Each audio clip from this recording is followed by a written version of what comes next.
வணக்கம் அன்பு நண்பர்களே. கூட்டுறவு வங்கிகளில் நகைக்கடன் தள்ளுபடி இந்த அறிவிப்பு முக்கியமாக யாருக்கெல்லாம் பொருந்தும், கூட்டுறவு வங்கிகளில் எவ்வளவு நகைக்கடன் முழுமையான தள்ளுபடி. தமிழகத்தில் கூட்டுறவு வங்கிகளில் நகைக்கடன் தள்ளுபடி அப்படின்ற அறிவிப்பை முதல்வர் விஜய் அவர்கள் எப்பொழுது வெளியிட போகிறாரு, இதை பற்றின ஒரு முழுமையான தகவலை தான் இந்த வீடியோவின் வாயிலாக நாம் பார்க்க இருக்கோம். தமிழகம் கூட்டுறவு வங்கிகளில் தங்க நகைக்கடன் வைத்திருப்பவர்களுக்கு இந்திய ரிசர்வ் வங்கி மற்றும் மாநில அரசு முழுமையாக வழங்கப்பட்டுள்ள புதிய சலுகைகள் குறித்து தகவல் விளக்குகிறது. கடன் சுமையை குறைக்கும் வகையில் வாடிக்கையாளர்கள் தங்கள் வசதிக்கேற்ப பகுதியாகவோ அல்லது இஎம்ஐ முறையிலோ அசலையும் வட்டியையும் செலுத்தி நகையை மீட்கும் வசதி அறிமுகப்படுத்தப்பட்டுள்ளது.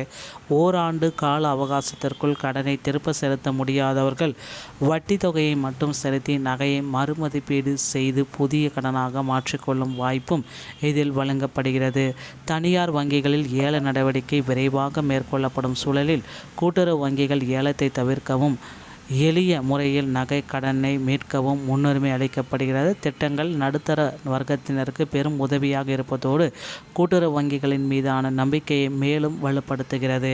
கடன் தள்ளுபடி குறித்த எதிர்பார்ப்புகள் மத்தியில் இந்த நடைமுறை மாற்றங்கள் நகை கடன் தள்ளுபடி குறித்த எதிர்பார்ப்புகள் மத்தியில் இந்த நகைக்கடன் மாற்றங்கள் வைத்திருப்பவர்களுக்கு ஒரு முக்கிய அறிவிப்பாக வெளியாகியிருக்கிறது. நகைக்கடன் தள்ளுபடி அப்படின்ற அறிவிப்பை முதல்வர் விஜய் அவர்கள் விரைவில் வெளியிட போகிறாங்க. மக்களினுடைய முக்கியமான அச்சம் கடனை திருப்பி செலுத்த முடியாமல் வட்டி அதிகரிப்பு, நகைகள் பொது ஏலத்திற்கு போகும். இதோடைய புதிய விதிமுறைகள் ஆர்பிஐ மூலமாக வெளியிட்டிருக்காங்க. வங்கிகளின் எளிய நடைமுறைகள் வாடிக்கையாளர்களின் சுமையை குறைக்கிறது, ஏலம் செல்வதை புதிய விதிகள் தடுக்கும் அப்படின்னு சொல்கிறாங்க. இந்த நகைக்கடன் போர் கூட்டுறவு வங்கிகள் தனியார் வங்கிகளில் என்ன தான் நடக்கிறது அப்படின்னு பார்த்தீங்கன்னா, கால அவகாசம் தனியார் வங்கிகள் 6 மாதம் தான், கூட்டுறவு வங்கிகள் 1 வருஷம். பணம் செலுத்தும் முறை தனியார் வங்கிகள் கண்டிப்பான மாதாந்திர இஎம்ஐ, கூட்டுறவு வங்கிகள் மிகவும் எளிதானது, கையில் பணம் உள்ள போது கட்டலாம். கட்டாயம் இஎம்ஐலேருந்து தப்பிக்கலாம். அவகாசமின்றி நேரடியாக ஏலத்திற்கு சென்றோம், மாற்று விலைகள் உண்டது, கூடுதல் அவகாசமும் தரப்படும் அப்படின்றத குறிப்பிட்டு சொல்கிறாங்க. மாதாந்திர இஎம்ஐ கட்டாயம் இல்லை, கடன் சுமையை படிப்படியாக குறைக்கும் 2 வழிகள் இருக்கிறது.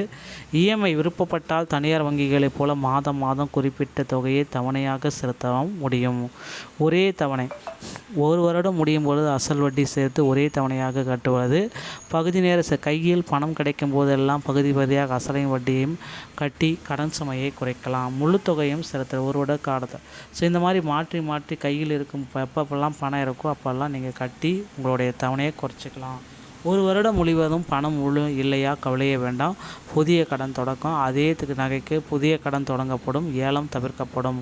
பழைய கணக்கு முடிச்சுட்டு புதிய கணக்கை துவங்கி எங்களுடைய ஏலத்தை தவிர்க்கிறாங்க. ஓகேங்களா? 12 மாதங்கள் முடிந்தும் அசல் தொகையை செலுத்த முடியவில்லையே அப்படின்றத நீங்கள் இதை எடுத்துக்கலாம்.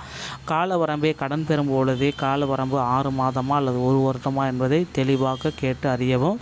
மாத இஎம்ஐ கட்டாயமே கையில் விழும்போது சிறுக பணங்களை கட்டிக்கொள்ளலாம். ஓராண்டு முடிவில் அசல் இல்லாவிட்டாலும் வட்டியாவது கடனை புதுப்பித்து கொள்ளவும் முடியும் அப்படின்றத சொல்கிறாங்க. நகை ஏலத்துக்கு போய்விடுமோ அப்படின்ற பயத்தை இப்போது விட்டுவிடுங்க. நகை ஏலத்திலிருந்து காப்பாற்றும் மறுசுழற்சி முதலீட்டு. ஓராண்டு வட்டியை மட்டும் செலுத்தல், பழைய கடன் முடித்து வைக்கப்படும், நகை ஏலத்தில் பட்டியலிருந்து நீக்கப்படும்.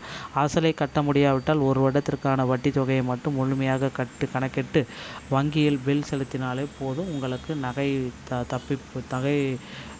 ஏலத்திலிருந்து தப்பித்து கொள்ள முடியும். புதிய நடைமுறையின் இறுதி பலன்கள். ஏலப்பட்டியலிருந்து உங்களை பாதுகாக்கலாம். நிதிச்சுமை குறைவு, மன அமைதி. தமிழகத்தில் கூட்டுறவு வங்கிகளில் நகைக்கடன் தள்ளுபடியை குறித்து முதல்வர் விஜய் அவர்கள் விரைவில் அறிவிக்க இருக்காரு. அதாகப்பட்டது 40 கிராமுக்கு உள்ளே இருக்கிறவங்களுக்கு நகைக்கடன் முழுமையாக தள்ளுபடி செய்யப்படும். கிட்டத்தட்ட 4.5 லட்சம் வர்த்தக நகைக்கடன் தள்ளுபடி. இதற்கான பட்டியல் தயாரிக்கும் பணிகள் எல்லாமே போயிட்டுருக்கு. விரைவில் எதிர்பார்க்கலாம். இந்த மாதிரி தகவல்களை நீங்கள் உடனுக்குடன் பெற நீங்கள் என்னோட சேனலோட இணைந்திருங்கள். மீண்டும் ஒரு நல்ல தகவலோடு நான் உங்களை சந்திக்கிறேன். நன்றி, வணக்கம்.